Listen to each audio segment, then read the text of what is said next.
capitalisme est un phénomène naturel. Il est une nécessité d'organisation. Il est, pour eux, le mode d'organisation le plus parfait qui puisse exister. Pourquoi c'est le plus parfait? Parce qu'il s'adapte parfaitement à une morale qui est juste pour eux.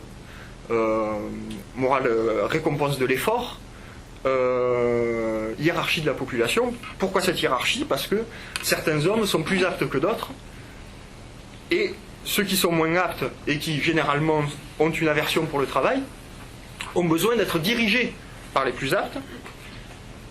Et si ces gens moins aptes venaient à diriger la société et à se diriger eux-mêmes, ce serait le règne de la paresse et de la pauvreté, de l'oisiveté. D'après Panckuk, ces objections s'évanouiront d'elles-mêmes avec la classe capitaliste. Pour les socialistes, la centralisation et l'absence d'autonomie des masses est nécessaire car l'homme est par nature égoïste.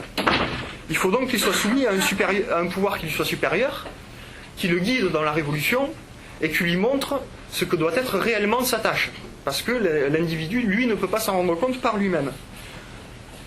Les sociodémocrates ajoutent qu'en plus, la centralisation de l'économie aux mains de quelques-uns est nécessaire afin d'organiser correctement cette économie. Sans centralisation, il va y avoir des gaspillages, il ne va y avoir aucune efficacité de la production. Donc pour garantir le bien-être de tous, il faut que tous se soumettent au pouvoir des décideurs. Bon, on voit bien ce que ce type de pensée a donné dans les pays dits socialistes au cours du XXe siècle. Ce qui se passait, c'est que des bureaucrates étaient maîtres de l'outil productif et propriétaires collectivement de cet outil productif. Et on pouvait, d'après Panckuk, dans ce cas-là, parler de capitalisme d'État, parce que ces bureaucrates-là vivaient du travail des ouvriers à qui ils prenaient une part du travail.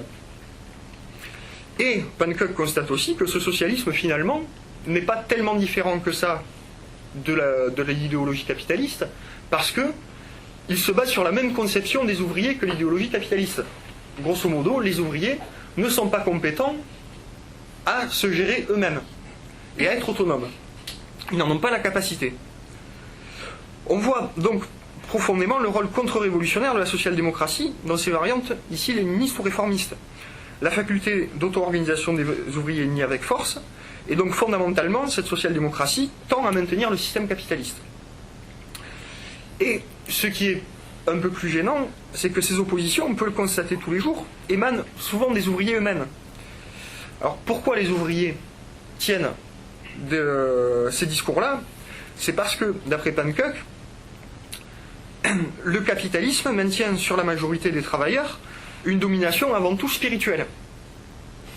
Par la propagande, la bourgeoisie a réussi à faire croire que ses valeurs, son mode d'organisation était totalement immuable et nécessaire. C'est pour ça que Panckuk dit cette phrase extrêmement importante: la révolution ouvrière sera une victoire de l'esprit. Alors, donc cette société-là, une fois présentée, comment on va y accéder? Quels sont les moyens qui vont permettre aux ouvriers de changer l'ancienne société pour en instaurer une nouvelle? Alors, Anton Panckuk précise qu'il n'est pas catégorique sur cette question. En effet, pour lui, la lutte des classes correspond à un moment donné de l'histoire, et elle est profondément enracinée dans la société telle qu'elle existe sur le moment. Et ces formes dépendent donc des contraintes de l'époque. Il ne peut donc exister ni de recettes miracles, ni de dogmes qui permettent de connaître la marche à suivre de manière certaine. Cependant, il pense que l'étude de l'histoire des sciences de la société peut permettre de prendre conscience de certains faits qui se produiront de manière pas certaine mais presque, et de tracer les grandes lignes directrices de la révolution. Alors, c'est ce à quoi il s'emploie dans la deuxième partie de ce livre. Il va donc faire une historique du mouvement ouvrier et de ses formes de lutte. Il analyse tout d'abord ce qu'on peut considérer comme la première organisation de lutte du prolétariat, le syndicat. Au début du capitalisme, l'ouvrier était totalement isolé face au patron. La pression sur lui était extrêmement forte, il avait des salaires de misère, et il était dans une dépendance totale par rapport à son patron. Son seul moyen de lutte, quasiment, c'était la grève, et qui le mettait, dès qu'il était en grève, en situation fortement précaire. Donc les ouvriers ont commencé à organiser des collectes de manière spontanée afin de compenser les pertes de revenus des ouvriers en grève. Ces collectes, au fur et à mesure, se sont instituées, entre guillemets, en syndicats qui, après des luttes extrêmement dures, ont réussi à obtenir une existence légale et des droits pour la lutte des ouvriers. Cette existence légale, une fois reconnue, ils ont pu faire croître et intensifier les luttes et obtenir des victoires extrêmement intéressantes. Mais Panckouke remarque que ces luttes ont eu une conséquence qui n'était pas voulue au départ, c'est qu'elles ont eu pour conséquence la normalisation du capitalisme. Les luttes victorieuses sur les salaires et les conditions de travail ont permis de lisser les différences qui existaient entre les différentes entreprises, tant au niveau des conditions que des salaires, donc permis l'émergence d'une concurrence entre guillemets plus juste, et ont contribué à la baisse des tensions entre ouvriers et employeurs. L'ouvrier mieux payé va moins facilement se mettre en grève que l'ouvrier qui, lui, n'a quasiment rien et donc est obligé de se défendre. Et donc, cette normalisation-là a permis un meilleur fonctionnement du capitalisme, finalement. Et cette normalisation, entre guillemets, syndicaliste, a contribué à la croissance du capitalisme. Et là, le capitalisme croissant, les industries devenant grandes et le patronat s'organisant, les rapports de force ont commencé à s'inverser. Les patrons plus riches et donc mieux organisés, par exemple en syndicats patronaux, ont su beaucoup mieux résister aux luttes et ont pu recommencer à accroître l'exploitation en imposant des salaires plus bas et de plus grandes heures de travail. Les syndicats ont commencé à mener des luttes dures, ont vu qu'ils commençaient à perdre, que ça leur vidait les caisses. Ils ont donc commencé au fur et à mesure à refuser ces luttes dures qui mettaient en péril leur organisation. Et sont donc retrouvés réduits à négocier non pas une amélioration des conditions de travail, mais à négocier la plus petite reculade possible. Et surtout, ils se sont retrouvés, vu que c'est eux qui avaient négocié ça, à devoir faire accepter aux ouvriers ces reculades-là. Et les ouvriers, considérant que les syndicats étaient une organisation qui leur appartenait, avaient quand même plutôt tendance à accepter ça, même s'ils n'étaient pas extrêmement contents de la situation. Et donc on se rend compte là, et Panckouke remarque que le syndicat est donc devenu un outil indispensable à la bonne marche du capitalisme. Il lui permet de fonctionner correctement sans accroc, en fait. Et cette évolution-là du rôle des syndicats s'est en plus accompagnée d'une bureaucratisation des syndicats qui sont devenus complètement pyramidaux, avec une armée de permanents, de décideurs, qui imposent à la base des actes et des décisions, et la base qui, elle, une fois tous les 2 ans ou tous les 5 ans, est consultée pour choisir des chefs qui, très souvent, sont toujours les mêmes. C'est devenu une sorte de démocratie parlementaire tout à fait classique.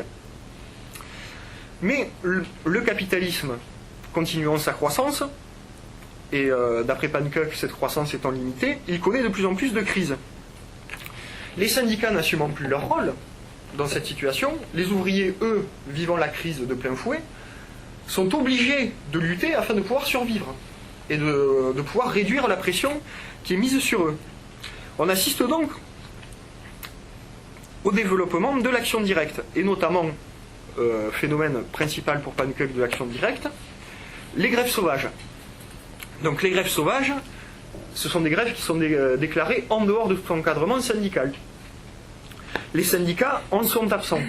Ils essayent quelquefois de reprendre le coche, mais globalement, ils n'ont pas de prise sur la grève sauvage. Cette grève, les syndicats étant absents, est donc auto-organisée. Tout émane de la base. La décision comme l'action. Il n'y a pas une direction syndicale qui prend les décisions et des ouvriers qui agissent en conséquence. Les ouvriers sont donc et décideurs et acteurs. Ils se coordonnent au moyen de comités de grève. Ces comités de grève n'ont pas de pouvoir direct. Ils servent surtout à coordonner et à donner une unité de direction et de but à la grève. On y assiste à une rotation des mandats et à des délégués révocables à tout moment. Les groupes de grévistes donc envoient des délégués, ceux-ci discutent et délibèrent. Ils représentent l'opinion et la volonté des groupes de base qui les y ont envoyés. On remarque que ces comités de grève sont la préfiguration des conseils ouvriers qui existent par la suite.